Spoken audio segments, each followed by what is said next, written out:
And Rich Trapper tapping in, TNN Trap News Network. You feel me? Rich Trapper. The homie wanted you to whitelist this shit too. Who? Rich Trapper. Rich Trapper? He be reacting to your shit.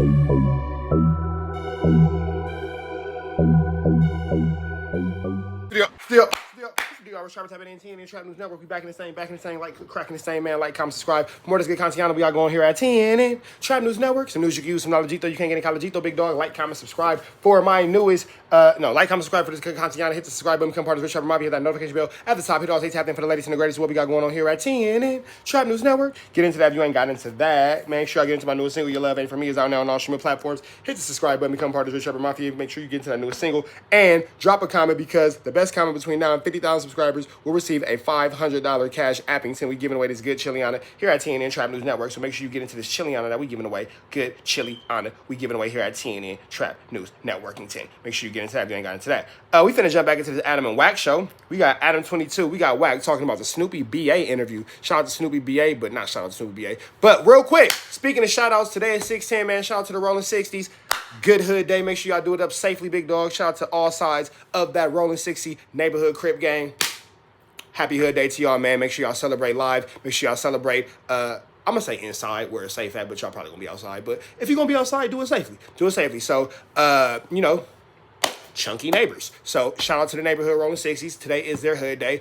Please don't try to associate me with the gang, because we shouted out the Hoovers, we shout out the 40s. Anybody that has a hood day that is like one of the bigger gangs, we shout out the 5-5s. We shout out to everybody. You know, in August we will be shouting out the A-Trays and all that kind of stuff. So don't worry about it. But today it's the neighborhood 60s hood day. So make sure y'all show some love to the Rolling 60 Cribs on their hood day, man. Shout out to y'all. Continue to push the movie. We finna get into this content, man, without no further do's or don'ts. Let's go. / your Wack theatrics show, and basically seemed a little bit more negative than you might have seemed on the phone. Would you say that that's accurate? Because no, some people might say that you kind of did the same thing to G-Face. You spoke to him on the phone, you seem like you're on good terms, then you get him on here and you kind of grill him more than he might have expected. Well, you said G-Face wanted the interview, not me. Oh, so you didn't talk to him before the G-Face? No, okay. No. Everything we interviewed about, I talked to Snoopy about on the phone. Right. Now, what would the fans have said if Snoopy got up here and all we talked about is his music, and we let him talk about Munchie B and Spotted Loke, and nothing else was addressed? I mean, Snoopy was coming on here to talk about something pretty specific. Now, it's the same reason why I interviewed 6ix9ine. Right. Nobody could interview these guys when it comes to that kind of shit, unlike somebody that come from that kind of shit. So I didn't ask him, or I didn't say anything to him that I haven't said before. Right? So this morning, he hits me, says, how do you snitch on somebody and help them at the same time? Nigga said, why I didn't slide for Worm? But then said, oh, forgot you helped him and snitched on him. That's why them fake-ass snitch allegations ain't gonna stick. Can't help a nigga and snitch on him. I replied, say what you want. That was snitching. You don't rewrite the rules. This is why I said this ain't for you. He said, okay, you did that. And I keep telling him,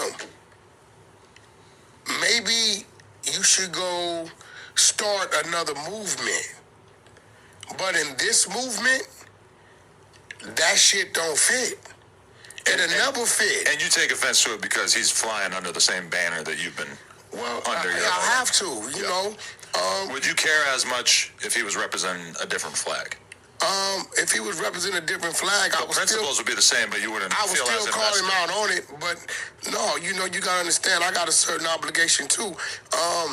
I'm scrutinized too for interviewing. I think that Wack whole point and principality of interviewing Snoopy BA was to embarrass this man. Like, I think that the whole setup from the rip was to embarrass this man, and Snoopy BA fell right for the bait like a dummy, for sure. Oh, even for sitting with him. Yeah, all day long, because by law, right, I was supposed to violate him. Violate meaning? Violate him. Attack him? That's a fact. But I spoke to the man as a man. I talked to you as a man. This is a place of business. And, you know, I really, I stand on those people that he violated or whatever. So Wack was supposed to, I wonder who said that Wack was supposed to violate the Violate Snoopy BA. Any Parus, Damus in the chat, please let me know if Wack was indeed supposed to violate Snoopy BA, and then he said he didn't. You know what I'm saying? Well, obviously he did. We all know he didn't. He explained why he didn't, but was he supposed to? Wack's like 50. Why does Wack have to be the one to violate Snoopy BA? Is he because he's super Paru? You know what I'm saying? Is that the reason why? Let me know the reason why, man. And I don't think that Snoopy BA would have been too afraid of Wack as far as the violation. I don't think that would have been his biggest worry at the moment. I'm not going to lie. And that's something for you to deal with. Now, if we were in prison somewhere, and that was what that was, then I'm obligated. I'm it. But we're not in prison. You know, he's on the street. Y'all see him. Y'all know where he at. He moving around. He's living in the greater LA somewhere, wherever he's at. You know, that's on y'all to take that penitentiary chance and deal with that. But got it. So Wack said he was supposed to do something to him, but he ain't finna take that penitentiary chance. He gonna let the crash test dummies be the crash test dummies. Gotcha. I did address it.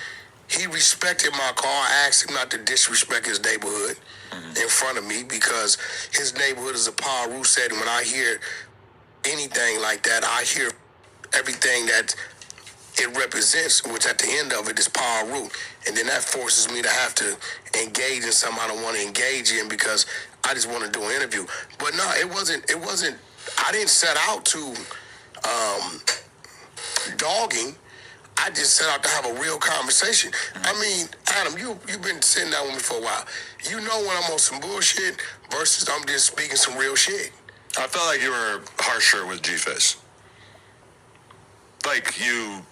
It felt like you were a little bit empathetic to Snoopy's situation, even though you were trying to hold him to the fire. And you know why?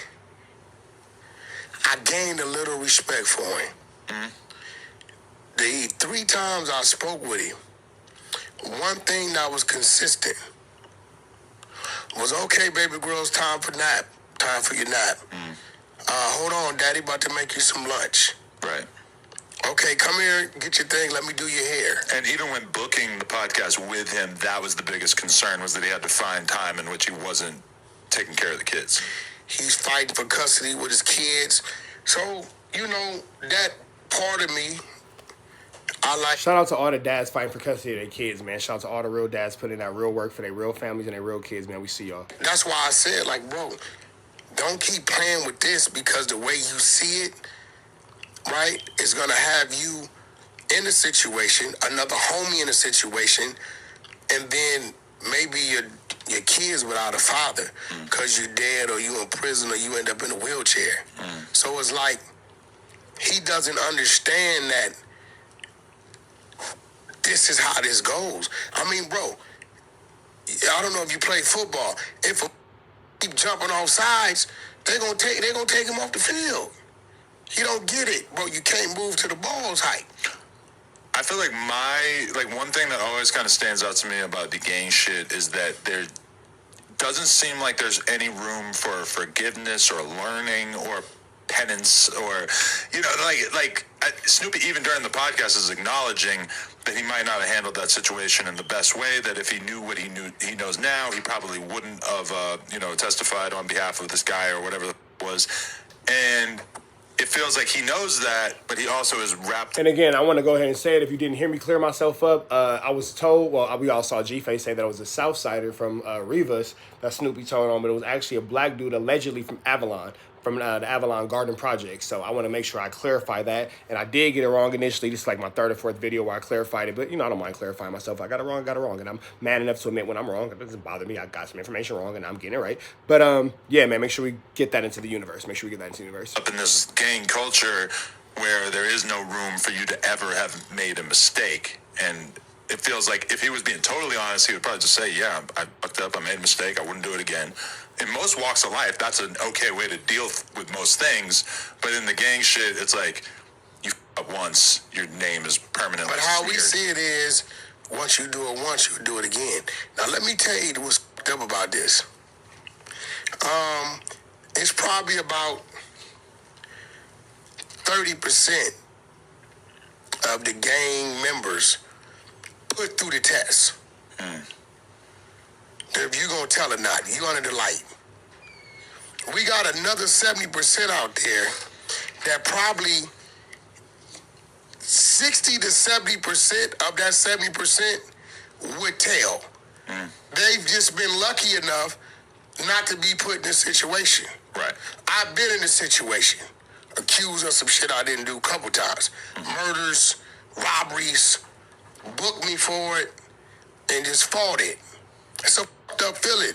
Because you say, well, if you my homeboys, why won't you come take your shit? That ain't how it works. To you, you would be like, well, if that's your friend and you're in there for something you know, he did, he would come tell him, right? Mm-hmm. That's not how this shit works. It's unorthodox. It's irrational. It doesn't make a lot of sense, but it is what it is. And like I told him, when you signed up for this shit, it wasn't based upon them changing any of the rules. And because he's not getting it, I know, look, today, what he wrote me, he's still fighting with his wrong being right. I know he'll around and make a haste decision, and then we'll look up, and I'm seeing on Instagram his baby's crying. So I'd rather say, yo, bro, just go your way as Snoopy Badàźź, a rapper. Leave that alone. It's not for you. Basically telling him, like, hey, bro, you need to go ahead and get on the sidewalk because, hold on, let's see. You know, door-to-door salesmen still existed in 2024, but shout out to bro, he's trying to get his chili. I ain't mad at him. Makes you think about what this cycle is, though, because, like, that guy who filmed the video where he popped out with the gun on Snoopy, I mean, if that situation had gotten a little bit different, think about how up the lives of all his kids are if he... Right. Now, I do agree with what Wack is saying, man. If the streets ain't for you, big dog, go ahead and take that thing to the sidewalk because it ain't no necessary reason to get caught up in unnecessary reasons. You feel me? Gets removed from this earth over some clout. And they can see shit. it. Yeah. And they will be able to grow see up, it. seeing it all the time. Yeah. And that's just like, think about that. You're creating kids who are going to be all f***ed up and to some extent probably going to want to get revenge or get into that lifestyle. It's all bad. But that's, that's a revolving door. Yeah. So I don't know. I've been hearing a lot. Oh man, you finished him. You this. I had a conversation with him, and I man to man told him, bro, this ain't for you. It's not. He gonna get himself hurt, and it still might happen. He didn't say some things and did some things. So you would advise him to actually leave shit alone? Because it's kind of like he can't be a rapper if he's no longer representing that shit, right? Like, people, his whole identity is... Nah, he could be a rapper. I don't think nobody cares, honestly. Did anybody care this much about Snoopy B.A. to care about his music career for real? I don't think it really matters at this point. Based around his affiliation with the streets and shit, right? But he's disrespected his whole neighborhood. His neighborhood cannot stand with him. The female with him, I don't know if that's just his manager. She's bold because she's from over there, and he need to realize the more he does, he's putting her under the light. Because then it's like, all right, well, you need to let us know where he at, or we gonna act like you with it. It seems like he's not that hard to find based on that one dude running up on him, right? Yeah, somebody know where he at. That's a fact. Yeah. So, hopefully he be all right. It is what it is. Shit, sometimes you gotta, take that step. It may hurt in the beginning, but I think he'll be all right in the end. I think he'll live a better life, less stressful life, doing it another way. This shit gonna get him hurt, bro. I've yet to see anybody in the podcast space / like this kind of rapper landscape really publicly hang it up. But sometimes you gotta know when to hold him and know when to fold him. That's for sure. Right? Can we think of... Well, actually, no. I could think of some. But it's always like they hung it up before they really got into the position. Ain't nobody telling him not to be a man. Right. But the gangster shit ain't for you. I was playing this poker game yesterday, right? And somebody starts telling me a story about Wack 100 back in the day. You used to have a white rapper named Mickey D's? Mickey D's. I'm from Ireland. What year are we talking? All right, man, we're finna get up out of here to the next one. Make sure y'all like, comment, subscribe for more of this good content we got going on here at TNN Trap News Network. Some news you can use, some knowledge you can't get in college. Man, red dots to the left. Get some of this good chili on it. But y'all know it's free. I have a new angel, so he's free, though. We gone.